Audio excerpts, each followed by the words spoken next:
game. Fox was on Liquid's side of the map, and Liquid pushes back with one swift punch. He steals it. Never give up, never surrender. And a pentakill! Counter Logic Gaming defeats Immortals. Doublelift holding on. You know, all those games that you could have won or lost during the season, they don't really matter anymore. All that really matters is this one best of 5 that you're going into, and you have to put everything into it. This is your moment. You gotta own it. You gotta fight for your right to belong here. Now I'm awoken. Just this morning, a side of me open, and I never know unstoppable. Came too far to be barred by an obstacle. That's not an optional. It's my time to make impossible and the possible. The point of playoffs to me is just to prove that we're the better team. This bracket's pretty stacked. C9, CLG, IMT. We're gonna have to beat the best team. I don't care that we're the underdogs. I know that we can win. I don't want to be on the first roster that TSM has that doesn't make top 2. 이번에 이겨야지 저희가 베가스 가서 다시 한번 증명할 수 있는 기회니까 평소에도 강해요.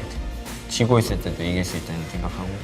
I want to take first just because, you know, Immortals is 17-1. And how great would that be if they finish the season as a 17-1, not first place? I think it would be really easy to get first place. I mean, we're really practicing for MSN. I want to go to the playoffs. I want to win the whole thing, and I want to go to MSI and actually make a convincing statement on the international stage.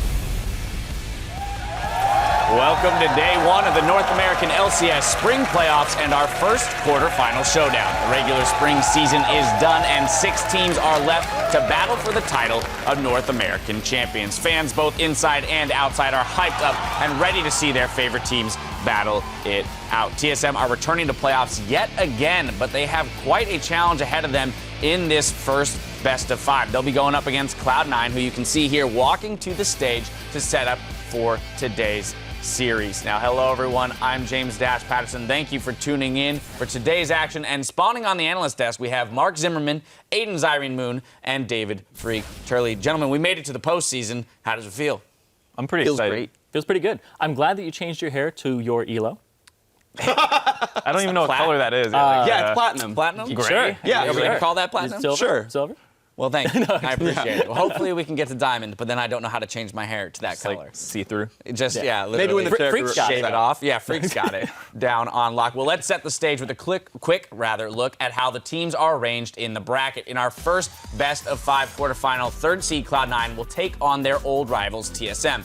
And heading to the bottom half of the bracket, Liquid are set to take on 5th seed Energy Esports. Now, there can only be one NALCS champion, but for the rest of the teams, there is still a fat stack of championship points just waiting to be divvied up. Now, these teams will bank those championship points, which will have a big impact on determining who represents the North American region at Worlds. As you can see there, 90, 70, 30, 10, or 50, 30, 10, and 10. None to the teams in 7th to 10th. Finally, just a quick reminder that playoffs will be played on patch 6.6. So we'll see how that affects. We already saw Gragas in the top lane there in Europe, so definitely a little bit of, as well as the Maokai, some changes in the meta. We'll see how that affects today. And no Aurelion Sol. And no Aurelion Sol. Bummer. That's a nice addendum to throw on there. Now, for the match at hand, Cloud9 versus TSM has a long history in the LCS, and in 4 of the past 6 finals, that's the matchup that we've seen to determine the championship title. Now, to add to that, TSM have never missed an appearance in the finals, so let's start with them. Thoughts on TSM? Well, TSM, they haven't missed an appearance in the finals, but this might be the first time they do. This is the lowest that TSM have ever finished in a regular season, and historically, they always do well in playoffs, but they only have 1 returning member from the last roster in Bjergsen. So the veteran players on this squad for TSM are few, but in terms of veteran experience, they do have a lot of it. Yeah, it's a really interesting situation where they bought in a whole bunch of talent, and in fact, Reginald talked all about this with the Drive piece that came out last week, where he just bought the biggest and best players. Yellowstar, top 4 at Worlds, might lose in quarterfinals in NA, right? Like this is a matter of the entire roster actually coming together properly, figuring out what style is going to work for all of them. And as you mentioned, Aiden, with the fact that only one player is returning, it's actually a lot of what Reckless was saying as well with the new Fnatic is the first half of the split was figuring out how do we even play together? Like, what is the identity of this team? It's not just give Bjergsen the farm because you got Doublelift. And you've got a shot calling Yellowstar who's not a, all about Febiven sort of player. So coming together and the last 2 weeks of practice now for TSM are just very important for them. Yeah, and I've actually heard some grumblings that they're actually looking really well, or looking really good in scrims, and I'm excited to see if that actually translates to the stage, because TSM has a very try-hard mentality in scrims, so it could be the kind of thing where they're just like extra super try-hard and they're performing well in scrims, and taking it to the stage could be where they struggle. Well, I also know that they're performing with well done. So working with the sports psychologist for 10 days and seeing if he can turn that team around. And if they're tryharding in scrims, then that's a really good sign that he's keeping their mentality up and saying you can't go easy at any point, even if it's a practice game. All right, well, the behind-the-scenes grumblings say that things are looking up for TSM. We got to hop to the other side of the rift. Cloud9, they've consistently been in the discussion for one of our top teams this split and just narrowly missed grabbing that second seed and a playoff bye. Yeah, and you talk about sort of preseason roster moves. I think C9 was one of the big winners here, right? It's okay, High stays on the roster as a shot caller, move down to support. Okay, that's fine. And you've got Rush coming into the jungle. Oh my God, yeah, the MVP, like the part of the reason Impulse were even good last time around. You think, all right, Rush versus Svenskeren. What a free matchup for C9. Oh, you've got these amazing players. Rush, one of them, absolutely. And the stats back it up, actually. Svenskeren has been part of First Blood twice in 18 games for TSM. Meanwhile, Rush is just, you can look at the numbers there. He's done so much for the team. High KP for him. Just a lot of amazing things. And that's a matchup you expect to go really in C9's favor. Yeah, I think it's going to be the driving force for the early game. What's interesting is TSM with Bjergsen and Doublelift have two of the most lane-dominant players at their positions. Both of them lead their positions in CS differential at 10. And yet it's Cloud9 actually who has the second highest gold lead at 15. And it's coming off the back of him. Yeah, exactly. You're talking about how Bjergsen and Doublelift both have the highest CS differential in lane. Well, actually, Jensen leads all mid laners pre-15 minutes in kills. Right. And so does Sneaky. Bjergsen actually has the lowest kills pre-15 minutes, averaging 0.22 of all mid laners. So basically that just points to these teams are finding gold advantages in very different ways. Exactly. TSM, they're out farming their lane opponent, harassing them a little bit, but C9 are actually having team fights and grouping up and having a lot of explosive action in the early game, and they're the second bloodiest team, very slightly behind Immortals. Yeah, and that's because of Rush, right? Like if you want to like sort of look at those stats and figure out why this is happening, it's like TSM are winning lanes without Svenskeren doing anything. Right? He's been a part of 2 First Bloods in 18 games. TSM are a playoff team, and they're still winning lanes. So that's super impressive to Bjergsen and Double. Those players are absolutely stellar, and those matchups in the AD carry and melee positions are super important here. But again, the kill leads, right? Rush is tipping those back in C9's favor, right? They're getting these gold leads because of him. It's going to be very interesting stylistic matchups. Now, we've broken down a few of the players to watch, but we want to know who you think will have the biggest impact today. So send your players to watch in this series to @LOLesports and use the hashtag NALCS so we can share a few later in the day. Now I want to cut to the chase, though, gentlemen. Predictions for who you think is going to move on to the semifinals, and maybe a brief explanation as to why. I'm going to go with the upset. I think TSM might win. I think they'll win 3-2. It's really hard to Come on, say it with conviction. Yeah. TSM's going to win 3-0. Boom. All right. 3-2. Locked it in. Let's not get insane. I think stylistically it's very interesting. We kind of touched on it where like they have really good players, TSM. They're all performing individually very well, and it's about getting together as a team. And I think that's what makes them so scary coming into the playoffs, having a very, like we said, try-hard mentality. If they get on the same page, they are capable of upsetting here. And I think they might do it, and that's why I'm going with them. Yeah, we know the ceiling for that team is incredibly high, and they've worked with Weldon for 10 days, and we've been blind for what they've been practicing for 2 weeks as well as a patch change. So it's very hard to call this one. I am going to give it to TSM as well. Okay. I think that Cloud9, they are actually the lowest wards cleared and wards placed team. So I think that TSM, they're going to be a little bit safer. Cloud9 takes more risks, and if TSM are on top of their game, they'll be able to exploit that and come out with a victory here. Right, but Freak, who needs wards if you're just killing everybody, right? Yeah, so I'm going to go with C9 for this one. I think Cloud9 is better. And actually, it's funny. So you guys mentioned ward stats. Yes, High is the league failer in terms of wards placed per minute, wards killed per minute. And High defended this actually on stream once, saying, yeah, but if I place wards in the right spots, they're not getting cleared. I don't have to replace them. Now, I'm not saying that's necessarily the correct assessment. He was also a really bad warder when he was a jungler as well. And Not as a mid laner, though. Yeah, he was like, well, that's buying individual awards. He just clicks the button, doesn't do anything, and he just assumes they're there in his inventory. But here's the thing. They've had bad ward stats all season, and yet they slaughtered TSM, by comparison in the second half of the split here. So C9 coming in better shape via all public perception here with arguably stronger players and better team synergy, and I think that's going to just be what it takes for the playoff. It's those 2 weeks, though, that scare me because we haven't seen anything from these teams. Their prep, if you come into a playoff game and if you're having just one bad day or your team hasn't prepped and you get into game one and you go, uh-oh, they're playing something different, it completely throws everything off. So it's a little bit of a toss-up here. It could go either way, but yeah, we're kind of split here. What do you think, Dash?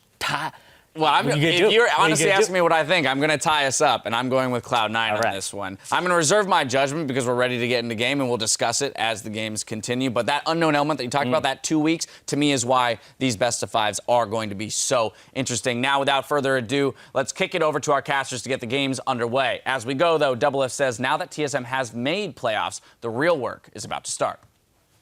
It's kind of bittersweet because I'm happy that we made playoffs, but I'm not really happy the way we did it. So there's definitely a lot of room to grow. This is definitely going to be one of my toughest tests in playoffs because every other split I've had a pretty decent run, like up at the end.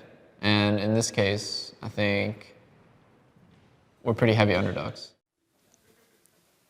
Interesting words from Double Lift. Hello, planet Earth. I am Rivington Biz in the third, and along with me, the Masters of Diamond, Joshua Jat Leesman, and Kind Boy, Sam Kobe Hartman Kensler. Why you got to do that, Riv? I just dropped out of Master like 2 days ago. I was in there for months. The Master of Diamond, you man. bring it up. Don't have to worry about it. You're so much better. I'm tilted already. Doesn't matter. Let's take a look at the teams with a quick roster rundown and get into this matchup. On the blue side, it is going to be Cloud9. That's Balls in the top lane, Rush in the jungle, Jensen in mid, Sneaky at AD carry, and High at support with Coach Lemon Nation. And on the red side, it's TSM. Up top is Haunter. In the jungle, Sven Skaren.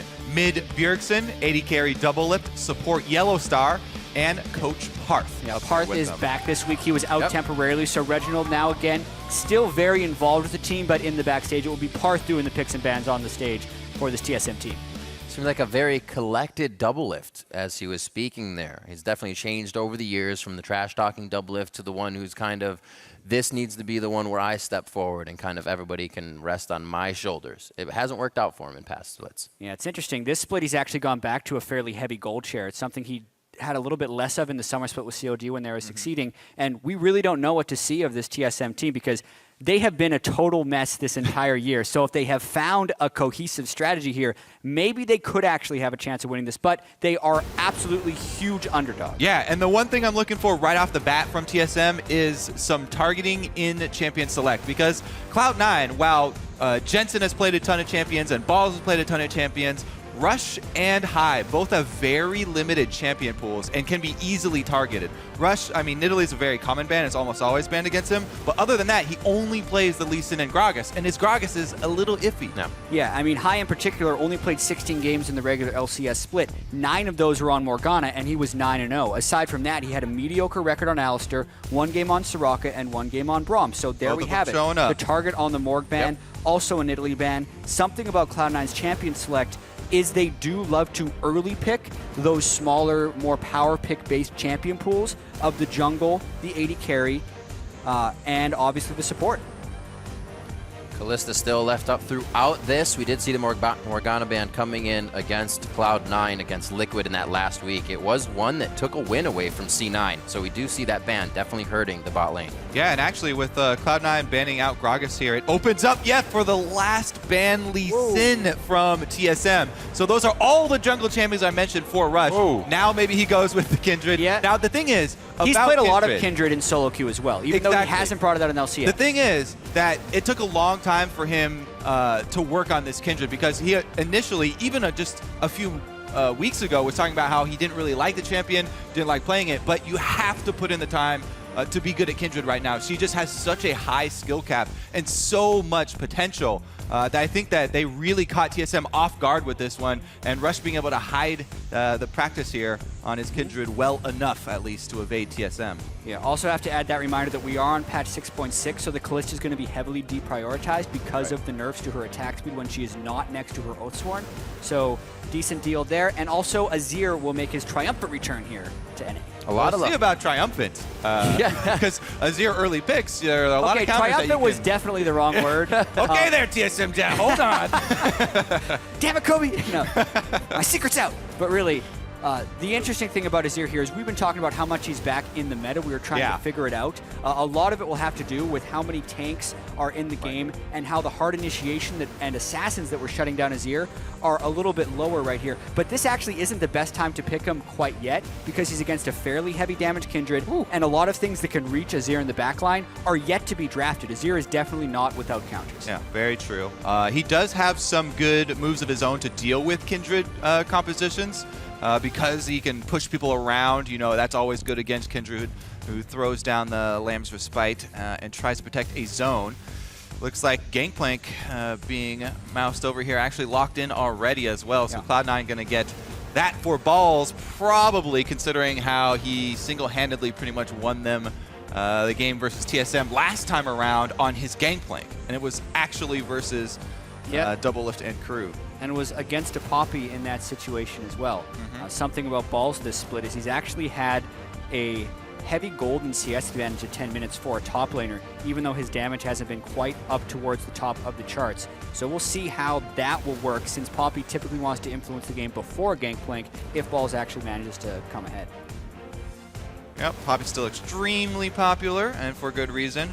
Pretty strong lock-in here for the bottom lane as well for TSM. Yeah, the nerf Kalista, but still got a lot of the strengths that you see in competitive because you can always just use the Kalista-Alistar combo and get a 3-second chain knockout.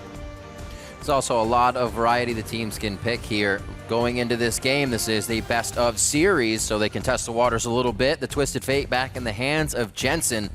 We have seen him kind of doubling up on champions as we went throughout the split this season. 2 Twisted Fates in a row was in a week with TSM and Energy. So very much knowing how to play this against TSM in that pick. And I do like this. Cloud9 want to play into their strengths when they're playing versus TSM. Cloud9 excel on rolling through the mid game with cross-map plays, forcing constant decisions to be made by their opponents.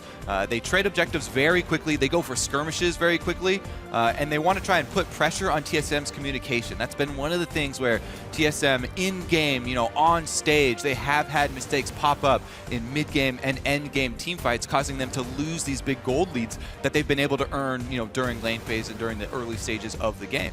And you say that it's something they like doing. It's something they specifically like doing against TSM. Back when they played their last game, it was a Twisted Fate and a Gangplank. And even though TSM had pulled ahead with some early team fights, the communication and the ability to initiate however and whenever they wanted ultimately allowed them to come out with a victory there. Yeah, so both teams drafting to their strengths. TSM extremely strong team fighting here, and Cloud9 with a lot more cross-map opportunities to make.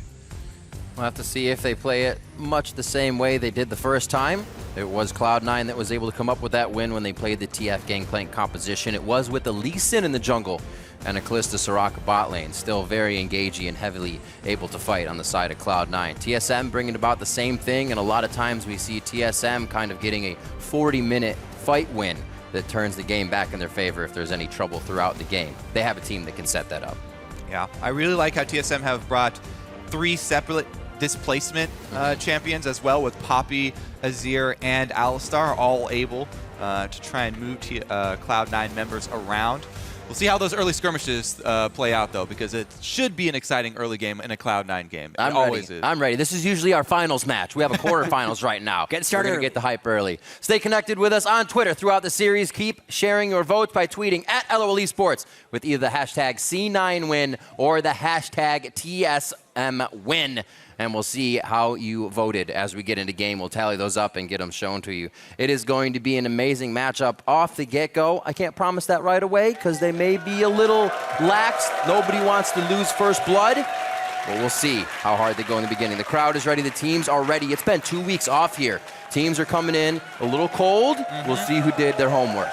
Yeah, and Kobe, when you're talking about the team compositions, how you like how TSM has 3 different displacements, I feel like that's actually going to be very difficult for them to use specifically because I feel like the Poppy displacement is great against tank lines and things that are kind of mobbing towards you, but this Cloud9 team is going to be attacking from a lot of different angles, whether it be the Gangplank ultimate or where the Twisted Fate comes down, not to mention the way Kindred enters teamfights. So while it will be able to be effective in the right circumstance, I think it's going to be really hard for Hanser to use that properly. We shall see. Yes, we shall. A lot of what they've put in this composition as we're loading onto the Rift, we look at TSM's comp with that Kindred, is that Poppy, is that Yellow Star. We're saying it's going to be hard for these team fights to happen. A lot can just push Rush out of what he wants to make these fights go in the favor of Cloud9. Going to be very interesting and chaotic once we get to those level 6s here. We'll see how they start off the match on both sides. We are on the Rift. It is Cloud9 versus Team Solo Mid in the quarterfinals, and we are in game 1. Going to keep a very close eye on Rush's Kindred this game because, like I said, it's a champion with a very high skill cap and takes a lot of games to actually reach her peak on. With him just doing it recently, there are a lot of things you have to watch out for. Sometimes newer Kindred players will use their Q early, and after she uses her mobility, then she's in a very dangerous position for something like Elise. So you have to save that until you see a cocoon come out or something and use it to actually dodge the skill shot first.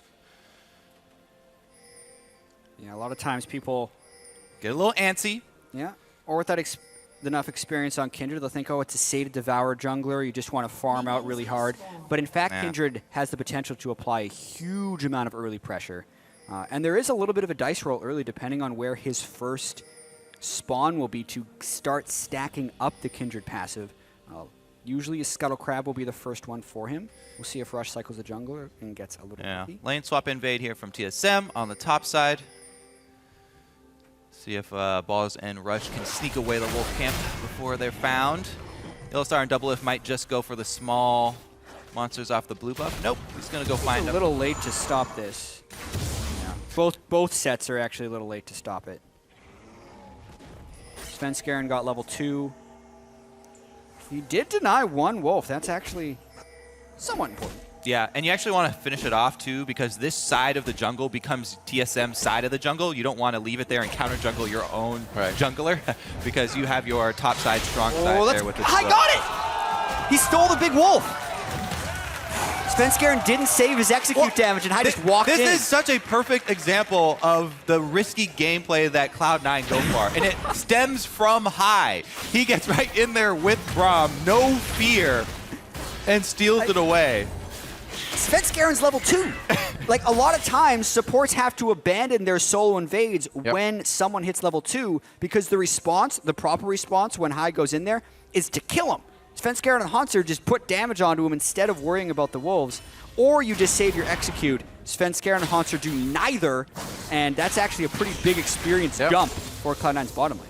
It's really all played out beforehand. High recognizes Elise, Poppy, not too much danger there at a level 1 going in, and he just stood there toe-to-toe with him and kept hitting the wolf, knew what he could do. Gets himself out, and Cloud9 working on the bot lane here. We'll have the same in the top. Like we said, TSM's going to be on the top side of jungle, so now we see Rush getting into that bottom side of TSM's. So 1 small wolf stolen and 1 big wolf stolen for each team. Almost a full camp between them. See who holds the advantage now. We're making a big deal out of it. Right. Because they're doing lane swapping, the experience will equalize a little bit. Yeah. But I think what this will mean is that Rush will be a level ahead of Svenskeren in certain spikes of power during this game. Well, they're also doing a very standard lane swap. So both top laners getting that gold. Both top laners probably going to try and push before they recall because the AD and supports have already swapped to the other side. Try and scavenge as much of those CS as possible. Svenskeren taking away that first mark spawn from Kindred, so Rush doesn't get the lucky spawn on their lane swap side. Yeah, and a lot of times when we see lane swaps, it's just very much you're doing a lane swap because the other team is doing so and you want to just naturally reach your power spikes. But as far as hitting your level 6 power spikes, I feel like Cloud9 will have a huge map advantage, specifically because of the lane swapping. When you kill the outer turrets and you trade them back and forth in multiple lanes, you really increase the amount of map that becomes unsafe. Double the fact that they're running 2 teleports and a Twisted Fate, when compared to TSM, who have 1 teleport and a cleanse on their mid lane, Azir. there will be a lot of playmaking opportunity for Cloud9 once level 6 is hit. Yeah, really going to have to keep track of the deep wards because if you let one of those get through the deep lines and the teleport turning the tides can change everything. Rush goes very aggressive here on Svenskeren. Yeah, it looks like TSM actually wanted to match the duo going to top lane, so they don't go to push as C9 went to push this top now. Let's see if there's a dive. Yeah, Svenskeren is up there early, but there is a big level discrepancy here. It's level 4, 4, and 3 against 2, 3, and 4. Oh boy. Teleport will double that number. This is going to be it. He TP's from the brush, so Balls is in the fight now. Rush getting a good tank on. He's out now. It's on to Balls, and now Balls has to get out. Doing a great job of getting each other back and forth, but Balls can't get out in time. Oh my! And he goes down as well. Retribution kill coming in for Sneaky Bjergsen on Yellow Star. That Very dive touch and go. Terrible. Was not clean whatsoever. They utilized double teleport, and TSM sticks in lanes for the most part as Bjergsen roams up. The fact that they were able to trade a 1-for-1 in a 5v3 with double TPs expended makes that an atrocious trade for Cloud9. Again, the high-risk plays from Cloud9. They're willing to go for the early 5-man tower dive, expending both teleports. So many resources up top, and they mess up the play. Here come the double teleport. They don't necessarily have the damage yet. First off, you don't want Rush taking Turret Dagger at level 4 because he's one of their main damage dealers in an early dive like this. And then they also don't have a level 6 Gangplank or a level 6 Twisted Fate, so the time when they're going to actually pull off that global play would be around level 6. Maybe they wanted to preempt it before TSM would expect it and then double it up when they hit level 6 again. But that, I think, is just going to set them pretty far back with how badly that was. They don't have anyone who can tank the turret. Yeah, if anything, High should have tried to do it with Braum because he can land a Q, sit on the outside, wait until the last hit would kill him, and then back away. Rush was one of the worst options, but like you said, they didn't have many ideal options. And going into that play, Cloud9 had a significant lead. They already had a lead out of the early game. And that lead just tossed away here. So TSM very happy with that play. Yeah. And TSM fans as well, because they want to get to the point where they can group up for the team fights. And that definitely throws them back some momentum here. Rush going to make a move up top side, though. Well, Jensen is level 6. He's not quite in position to combo up with this. Funny thing is they didn't even burn double his flash during that dive. There is still that, although they did burn the exhaust and flash from Yellow Star. That gank did nothing but clear ward for Rush. Cloud9 begins to back off. We see them trying to kind of activate 6 before they're 6, and that top lane gank didn't work out too well. Here to just pretty much repair things. Jensen with the Lucidity boots first. Keep himself porting around the map. Only a 200 gold lead right now for Cloud9 at this point. Bjergsen with that cleanse in mid lane, still waiting to see what the Azir in his hands can do. It's been a while since he's been able to play that one. And we were just talking about the break, so maybe that's what he was actually getting a lot of practice on.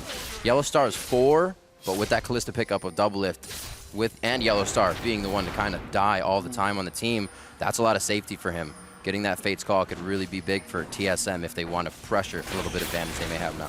Yeah, it's an interesting way of looking at it. Yellow Star had the most deaths for all supports in the North American LCS, which was in stark contrast to last split with Fnatic, where he had 15 deaths across 18 games, which was by far the lowest of anyone in Europe.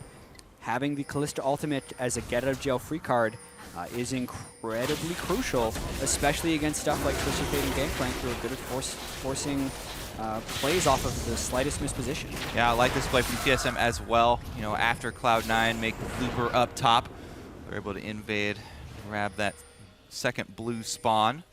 Svenskeren actually going to be the one to take it away. Cloud9's definitely slowed very down far here. out there. Svenskeren doesn't want to waste some time though.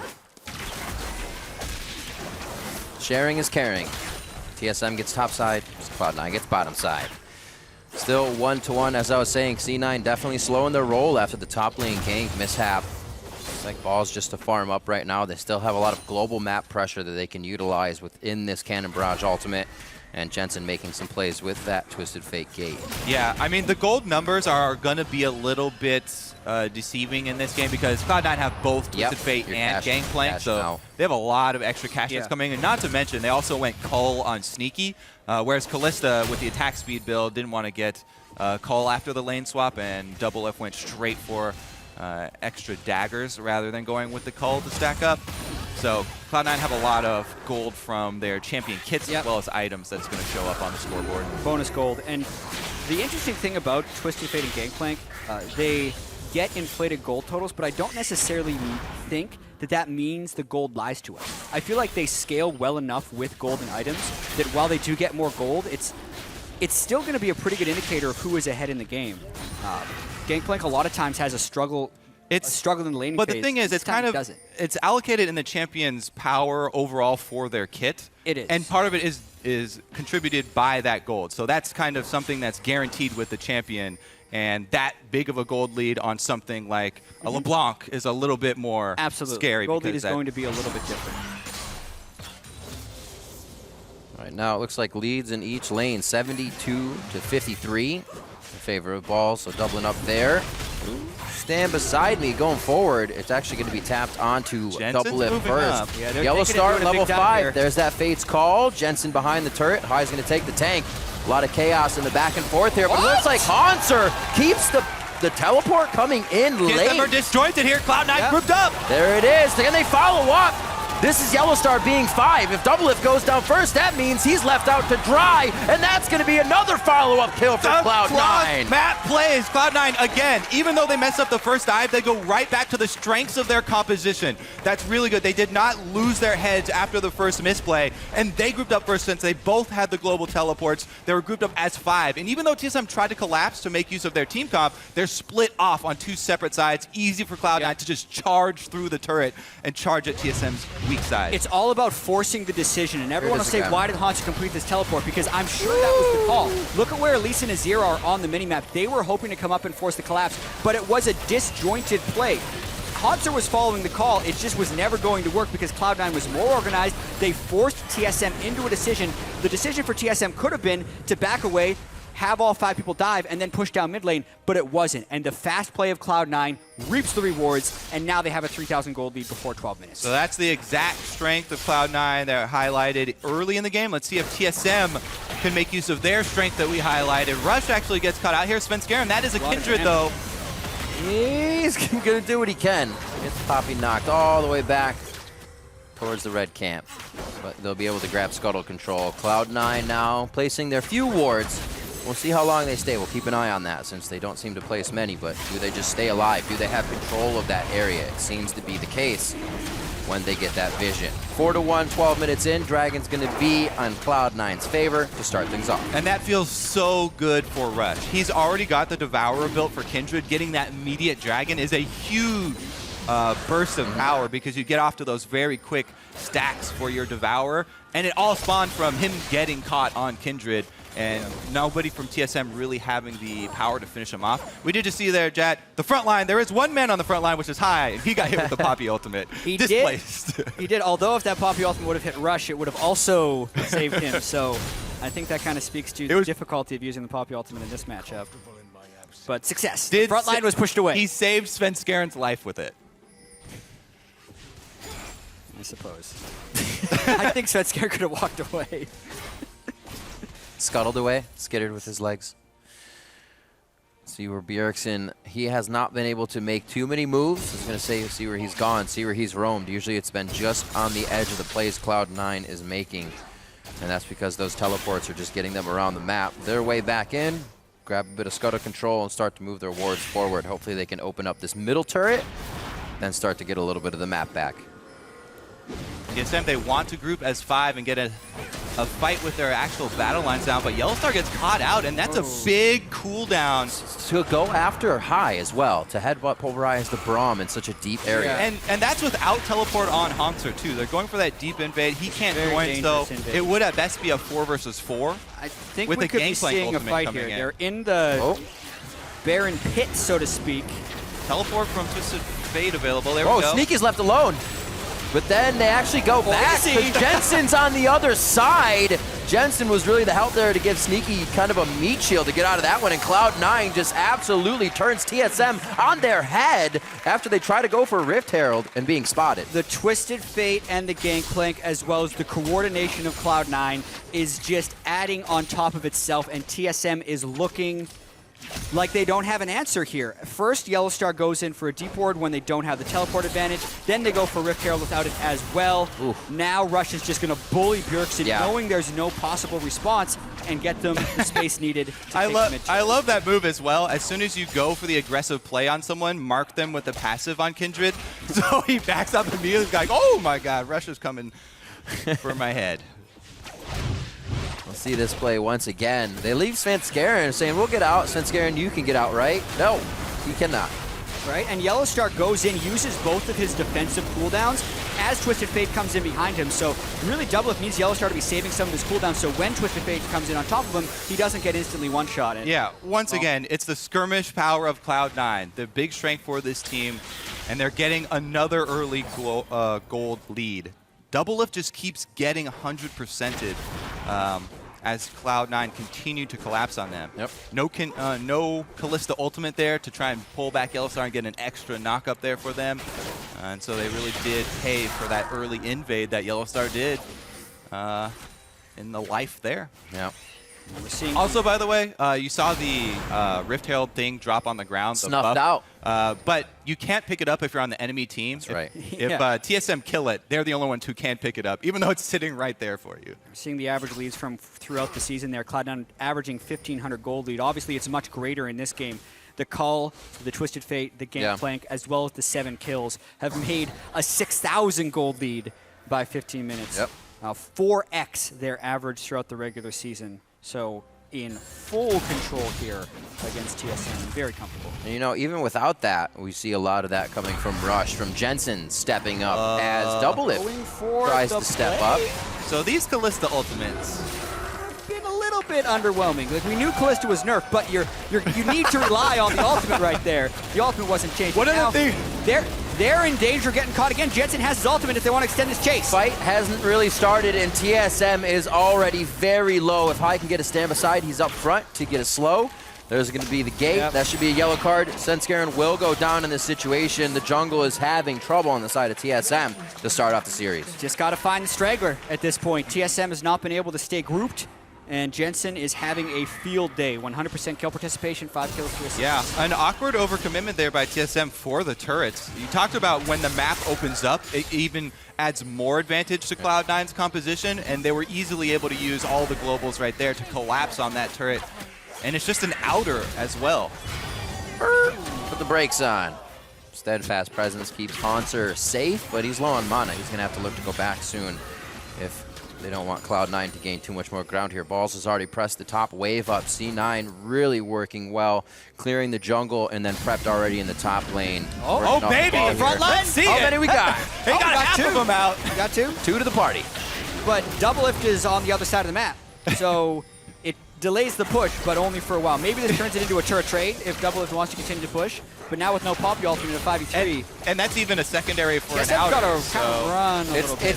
It's the we'll wait for a mistake if they make one, but we'll give up this turret to fight at the base at this point. And that's what they're doing. They're going to give it up. Cloud9 did make a big enough of a mistake. Respite goes down, and it looks like they won't be able to finish off any of those kills after the heal. TSM just watches as their turrets get taken out. Yeah. Maybe they need to start running And teleport on their AD carry. Well, that's a Season 2 strat, Kobe. I know, it actually was hilarious. Doublelift runs around, teleport, and 80 carry. Jensen, though, with the global pressure, stuffs that push. It's yet another turret trade for Cloud9. And this is the point of the game where Cloud9 doesn't have to take bad trades. That turret is still standing, Jack. That's not even a trade. That's a straight up. That's what I'm saying. They don't have to take the bad trades. They can just use some of their accumulated advantage with their teleport cooldowns and just go down there after getting the early turret. You guys are so smart. Well, Cloud9 are pretty smart as well, and it looks like they are going to circle up for this dragon here to keep those stacking. Rush. Let me check how many Devour stacks he has, He's actually. Got 28. That's going to put him over the edge, 3 then. Kindred marks, and he's going for his 4th right here, which is pretty good for 18 minutes. Very good for competitive. For solo queue, you can hit some ridiculous Yeah. numbers, but 13. that's not really fair. Oh, Balls takes it right back. Because this is not yours, it is mine. Question for you, junglers. I'm glad I have both of you up here. How easy is it to actually play a game with those marks on your side? To leave it up as bait, make sure you get that Kindred. Is it almost too much to worry about to kind of bait those Kindred marks? You're talking from TSM's perspective. If the Right. mark spawns on TSM's Say you side, get a wolf, do you bait So, that? here's the Is thing. it worth it? If you have an even game or an advantage and a mark spawns on your side, a lot of times it's decent to leave the camp up so Kindred can not get any more camps. But that's the only situation in which Okay. you leave a camp Right. up that has a mark. You might ward a little bit ahead of it so you could use it as a bait, but that's not really something you actively think about. You're mainly just looking to win the rest of the game For sure. and deny the stacking mechanism rather than use it as a bait. meanwhile, Meanwhile, he is TSM only stacked. have one secondary turret left standing here. As Good point. Cloud9 are cleaning up a ridiculous amount of global gold. They have a ward in their jungle. You do not want to use your pulverize on high here. That's not the first time they've done it. They will take him down, but it was quite a bit to take the support out. Bjergsen trying to move forward with soldiers, but not with bodies. Looks like TSM's going to stay Yeah, the guard. well, you don't want to do that. I mean, Cloud9 don't really want to take team fights, and that was a 5-on-5 there. True. They do make the smart choice, though, and just sacrifice High's life. Yep. Like, you know what? We'll sacrifice that Braum. That's fine. We'll keep Balls pressing top. We'll hold on to his teleport, and we'll just take the dragon instead. So High moves up. He's the sacrifice. Yep. And shield that Alistar. they actually got a decent amount of cooldown trades there as far as ultimate goes, because once again, the ultimate from Kalista is down. And every time that's happened, Cloud9 have punished double for it.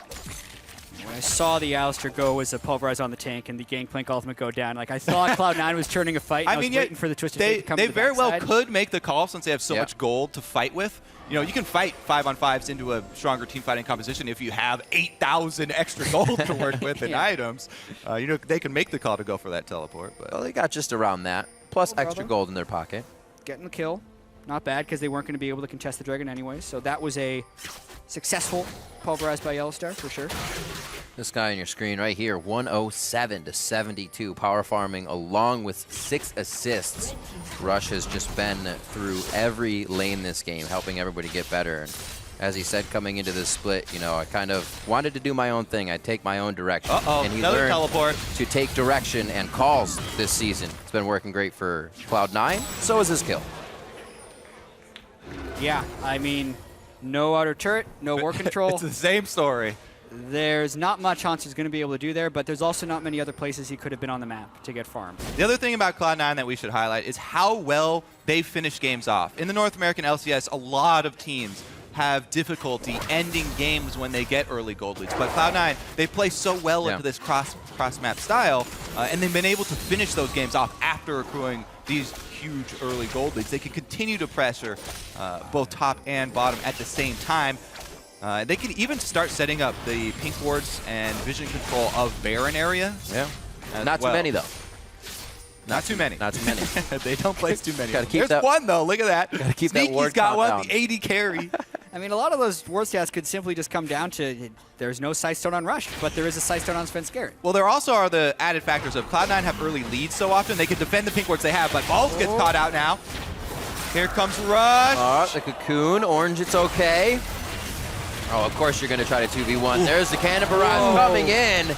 And that's going to be the extended fight. Rush versus double lift. He's forced to flash and heal out of this. Lamp Spike goes down. That's a double kill for Rush. That's what they wanted, this composition to get him out of the ult. But is it too little? Too late. Bjergsen falls as well. And now Yellowstar is going to be the next beef. He goes down. And that is almost the ace. Haunter's on the other side of the map trying to add pressure, but it's Baron for C9. That's definitely going to be Baron, and I am now confident saying I've been convinced of Rush's Kindred. Even though he had such a very strong early game start, you know, with the team playing really well, that right there was extreme confidence on Kindred, going very aggressive and earning that advantage for the team. Everybody collapsing as well. Balls turns around with the Gangplank ultimate to add that slow, and then Jensen comes in with Twisted Fate. Pretty much everybody here for Cloud9. Is this not the perfect fight that Cloud9 looks for? Stragglers and It's continue. a chaotic fight. TSM overextends with the gold disadvantage. Haunter is going to cancel the teleport because at this point they think the fight is lost. And I love the timing of Rush's ultimate right there, even though he got pushed out of it and eventually died. As soon as he saw trouble after flashing forward aggressively, you know, safety switch. He throws down with the ultimate right there, and the rest of TSM had no chance against the collapse of Cloud9. Those fights do not make it any easier on TSM side to want to take engages, to kind of want to make something happen.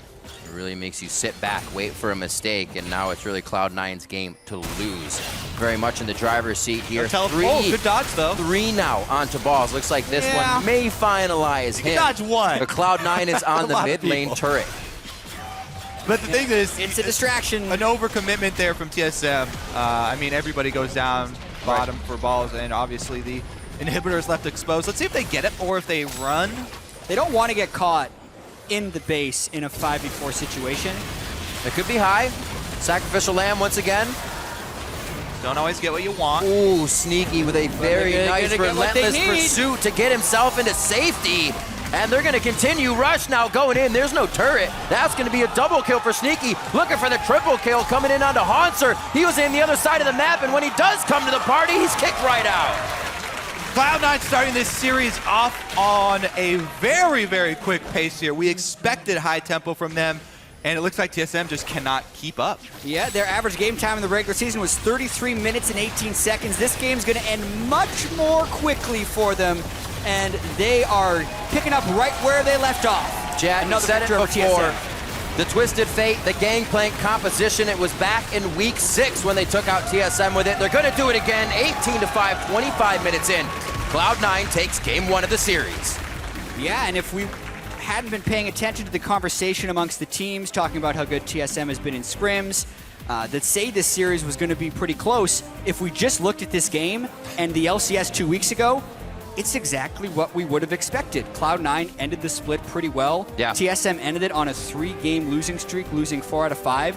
And that's exactly how you think a team stumbling into the playoffs would perform against one of the playoff favorites. And now we have to look forward in this series. This is a best of 5, so there still is time for TSM. And historically, the team has had success in best of 5s and, regrouping afterwards. And they do have a lot of veteran players on that team. But this team has been under so much pressure all season long to perform, to try and live up to the TSM standards.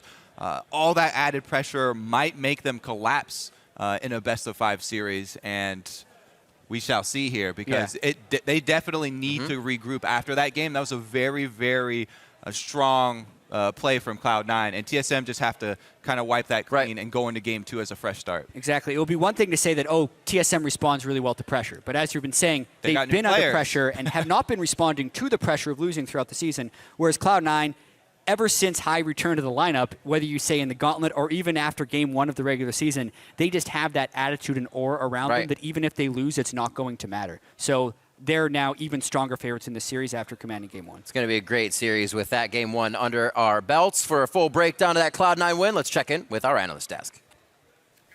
Thank you, gentlemen. 25 minutes and 30-second first game of the series. I mean, you're going to feel great if you're on Cloud9 side of the rift. You are a little bit worried if you're on TSM side of the rift.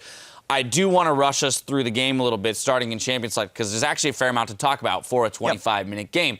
We saw that TSM was looking to push Rush off of a comfortable champion. Once the Gragas was taken out by C9 themselves, TSM get rid of the Nidalee and the Lee Sin. Kindred, haven't seen him play that, and yet he seemed rather effective. Yeah, and they first picked the Kindred, and it definitely paid off for Rush. He got an okay start, and then he was able to actually get a decent amount of marks that game. But I want to talk about how it was in the draft, because you targeted Rush, and then they banned out the Gragas and said, okay, well, I'm either playing Lee Sin first pick, or I'm either playing Kindred first pick, because there aren't enough bans left, because you're banning out High's Morgana. So it's not a complete dedication to banning out the jungle, and that's what ended up biting them, because he's got that Kindred up his sleeve. Yeah, it feels bad from TSM side where you pretty clearly prep a lot for Rush. He's their early game playmaker. They probably were thinking if we can take him off his comfort picks, we can maybe get a lead early and maybe get the new out of him. Yeah, nothing like that happened. They got destroyed. Yeah, and keep in mind, like, Svenskern's happy to play Lee Sin. He played it a whole bunch so far this year, and if you go down the tier list of junglers, Kindred is multiple steps above Lee Sin, right? Lee Sin's actually a contestable champion. So I think that was a misstep overall.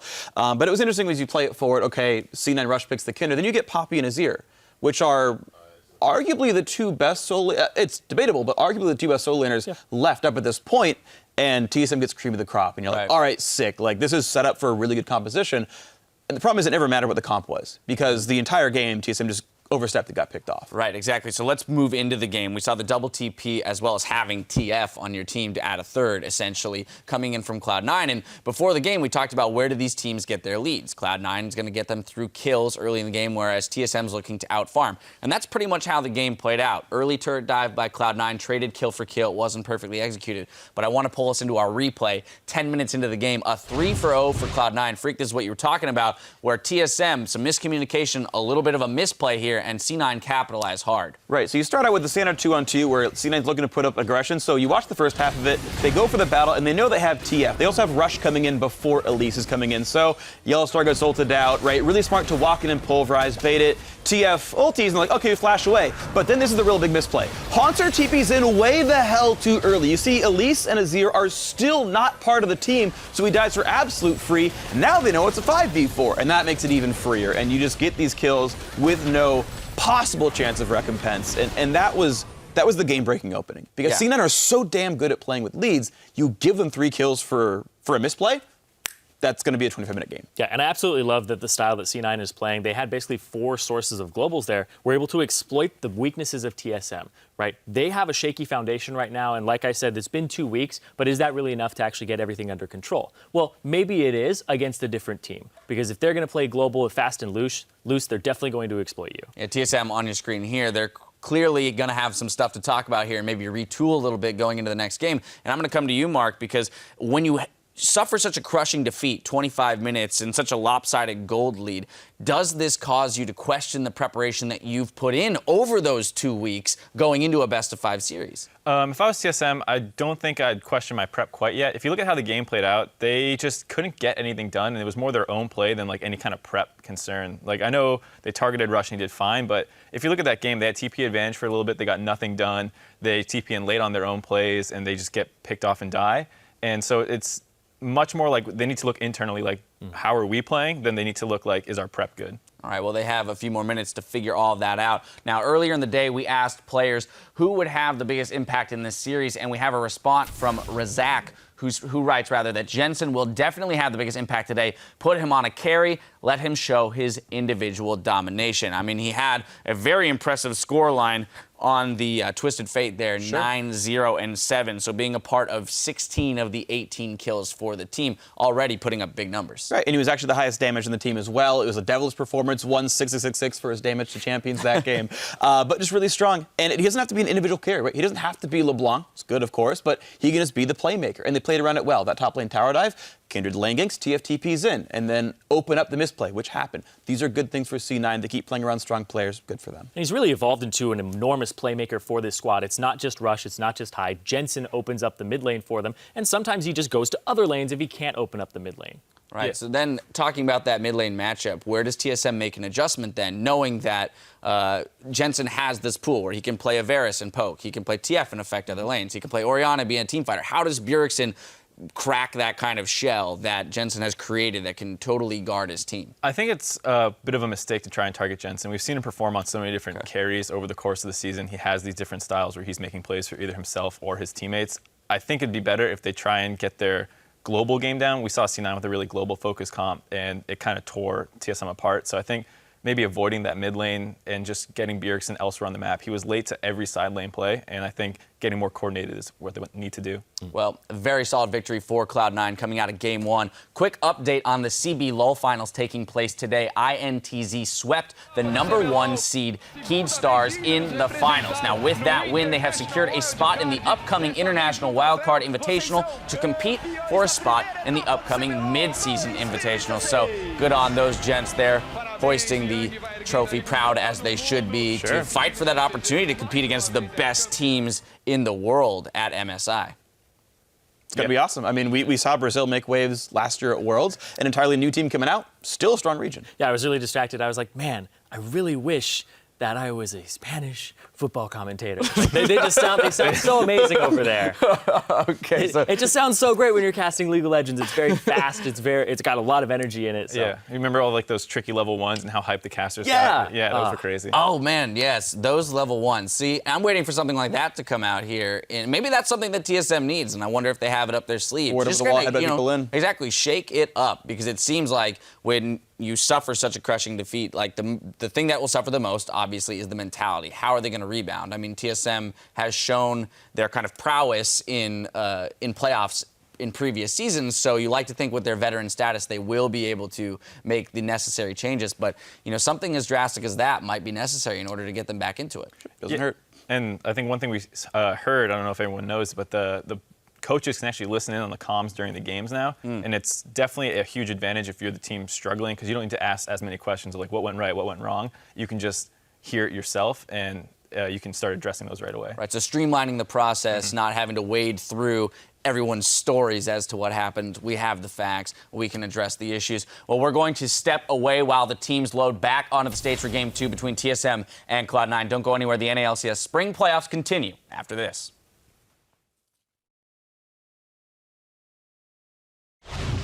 As C9 advance towards the inhibitor turret, they're looking to make a game-winning play. If they can win a fight here, their Baron-empowered push could easily be enough to win the game. So, High flashes in. And this is where CLG make the decision to abandon the split push and team fight. They know that if they lose this fight, Cloud9 will win the game. They also know that High's Alistair is without ultimate and diving an inhibitor turret, so therefore he can die easily.